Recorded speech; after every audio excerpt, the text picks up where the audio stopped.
अभी जल्दी ही मैं बोध गया गया था। वहाँ पर मैंने वो वृक्ष देखा जहाँ पर गौतम बुद्ध भगवान को ज्ञान प्राप्त हुआ था। गौतम बुद्ध भगवान हमारे सारे भगवानों से कुछ अलग थे। आपने देखा होगा कि जितने भी भारतीय भगवान हैं, भगवान तो सभी भारतीय हैं, मगर जो भी भारतीय भगवान हैं उनके हाथ में कुछ न कुछ औजार रहा है। मगर गौतम बुद्ध भगवान बहुत ही शांत है, उनके हाथ में कोई भी औजार नहीं। वैसे तो बहुत सारी कहानियां हैं गौतम बुद्ध भगवान की। उनमें से एक उंगली माल डाकू की कहानी है जो मैं आपको सुनाऊंगा। वैसे आपने ये कहानी ज़रूर सुनी होगी क्योंकि बहुत प्रसिद्ध कहानी है। एक वाक्य मैं और कहना चाहूँगा कि गौतम बुद्ध भगवान का इतना ज़्यादा प्रभाव था, इतना ज़्यादा प्रभाव था कि भारत ही नहीं, आप नेपाल चले जाइए, चाइना चले जाइए, जापान चले जाइए, इधर अफ़गानिस्तान चले जाइए, हर जगह भगवान की मूर्ति उकेरी गई थी। और अफ़गानिस्तान में और पाकिस्तान में यहाँ तो अब उनकी मूर्तियाँ तोड़ दी गई, मगर अभी भी जापान साइड में, मलेशिया साइड में, जितना भी एशिया का ईस्ट भाग है उसमें आज भी ऐसी ऐसी जगह और इतनी बड़ी बड़ी मूर्तियाँ उकेरी गई हैं जिससे हमको ये पता चलता है कि गौतम बुद्ध भगवान का कितना प्रभाव लोगों पर था और भगवान को कितनों ने स्वीकारा था। क्योंकि इससे इंसान को समझ में आता है कि हम बिना औजारों के भी जिंदा रह सकते हैं। और वो जीवन जीने की कला गौतम बुद्ध भगवान ने हमको बताई। तो मैं कहानी शुरू करता हूँ।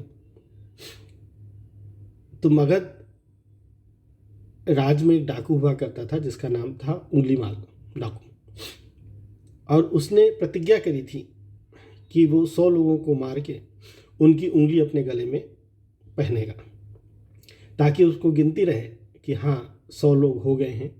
और उनकी उंगलियों को वो पहनता था। वो बहुत ही डरावना दिखता था, लोग उसके पास जाने से डरते थे।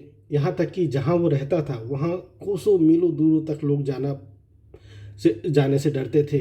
न साथ में जाते थे किसी के, ना 10-20 में जाते थे, ना भीड़ में जाते थे। इतना लोग डरते थे क्योंकि वो इतना क्रूर था, वो किसी को भी मार सकता था और वो बिना सोचे समझे किसी को भी मार देता था।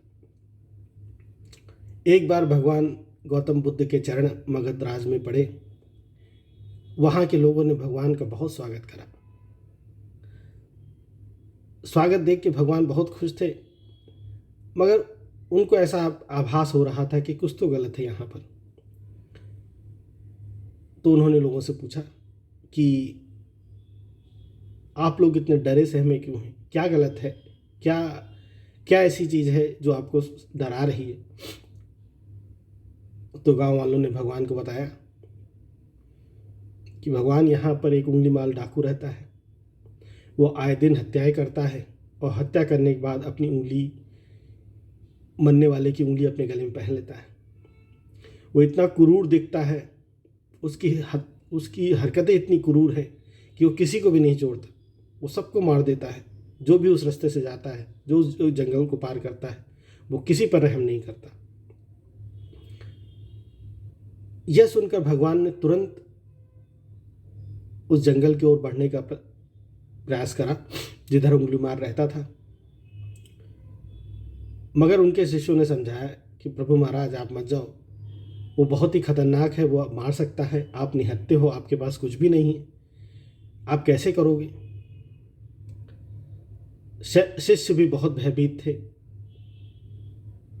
मगर भगवान बुद्ध ने प्रतिज्ञा कर ली कि नहीं, मैं जाऊंगा, जरूर जाऊंगा और उंगली माल डाकू से जरूर मिलूंगा। और वो उस जंगल की ओर निकल पड़े।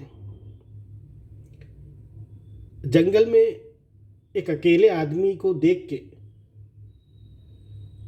उंगलीमाल डाकू सोच में पड़ गया कि इसकी हिम्मत कैसे हुई अकेले आने की, जहाँ कोसों कोसों दूर तक लोग मेरे नाम से थर्राते हैं और सुनसान में अकेले जाने से डरते हैं, भीड़ में जाने से डरते हैं, वहाँ ये गिरवा वस्त्र पहने साधु चला आ रहा है। क्या इसको मेरे नाम के बारे में पता नहीं? इसको मेरे बारे में पता नहीं? भगवान के कदम धीमे धीमे उंगलीमाल डाकू की ओर बढ़ने लगे और वो उसको बिना देखे नज़रअंदाज करे आगे बढ़ने लगे। तो डाकू ने बोला, रुको, हे साधु, तुम किधर जा रहे हो? भगवान ने ध्यान ही नहीं दिया, भगवान आगे बढ़ते रहे। फिर उसने बोला, हे साधु, तुम किधर जा रहे हो? रुको, मैं उंगलीमाल डाकू हूँ, तुम्हें रुकना होगा, रुको तुम। मगर भगवान ने ध्यान ही नहीं दिया, भगवान फिर आगे बढ़ते रहे। उंगलीमाल डाकू भगवान की ओर आगे बढ़ते हुए क्रोध में, तुम्हें पता नहीं मैं उंगलीमाल डाकू हूँ, तुम्हें डर नहीं लगता? उसकी क्रूरता, उसका क्रोध, वो गुस्से से तमतमा रहा था कि कोई ऐसा कैसे हो सकता है जो मेरी बात ना सुने। जब उंगलीमाल डाकू भगवान के पास पहुंचा और पूछा, तुम्हें डर नहीं लगता मुझसे? तो भगवान ने कहा, नहीं, मुझे तुमसे डर नहीं लगता। उंगलीमाल डाकू कहता है, तुम्हें पता है मैं तुम्हारी गर्दन अभी तुरंत धड़ से अलग कर सकता हूं।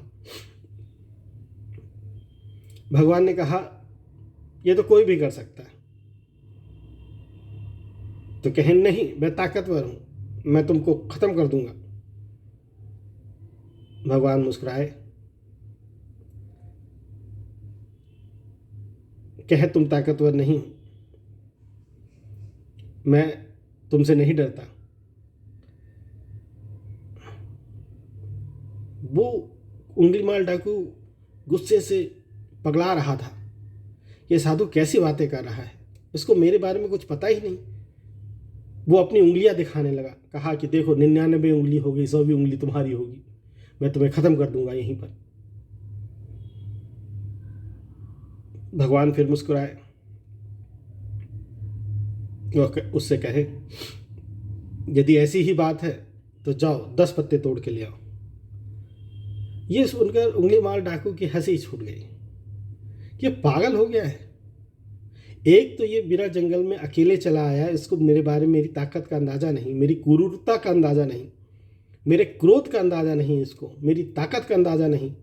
अब ये मुझसे कह रहा है कि 10 पत्ती तोड़ लो, 10 पत्ती। वो हंसने लगा। भगवान ने कहा, यदि तुम ताकतवर हो तो जाओ 10 पत्ती तोड़ लाओ। तो कहे, मैं 10 क्या, मैं पूरा पेड़ उखाड़ लाऊंगा। तो भगवान ने कहा, नहीं नहीं, तुमको सिर्फ 10 पत्ती तोड़नी है, तो पूरा पेड़ उखाड़ना नहीं। भगवान इतने शांत थे कि वो सोच में पड़ गया, क्या आखिर ये साधु चाहता क्या है, ये क्या देखना चाहता है? और वो गया ठहाका लगाते हुए, अब भगवान के लिए 10 पत्ती तोड़ के ले आया। जैसे ही वो पत्ती तोड़ के लाया, भगवान ने उससे कहा, जाओ इन पत्ती को जोड़ दो, जहां से लाए हो इन पत्ती को वहीं जोड़ दो जाके। वो फिर क्रोध से तमतमा उठा, तुम पागल हो, तुम महात्मा हो, तुम्हें पता भी है कि जो चीज एक बार तोड़ दी जाती है उसको जोड़ा नहीं जा सकता। पेड़ से जो पत्तियां टूट गई हैं या जोड़ी नहीं जा सकती। तुम्हें नहीं पता, तुम इतने बड़े महात्मा हो, हैं? गिरवा वस्त्र पहन रखा है तुमने, और तुम्हें इतनी जरा सी बात नहीं पता। तो भगवान मुस्कुराए और कहते हैं कि तोड़ तो हर कोई सकता है, क्या तुम जोड़ सकते हो? क्या तुम इतने ताकतवर हो कि तुम इसको जोड़ सकते हो?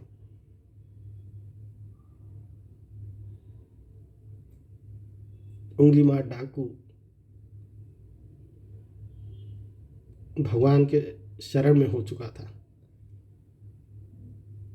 क्योंकि जिस ताकत की बात भगवान कर रहे थे वो ताकत उसके पास नहीं थी। वो चाहे जितना भी चाहता मगर वो ताकत वो नहीं ले सकता था। भगवान ने आगे बोला कि जब तुम्हें तोड़ने का अधिकार नहीं है, जोड़ने का अधिकार नहीं है, तो तुम्हें तोड़ने का भी किसी को अधिकार नहीं।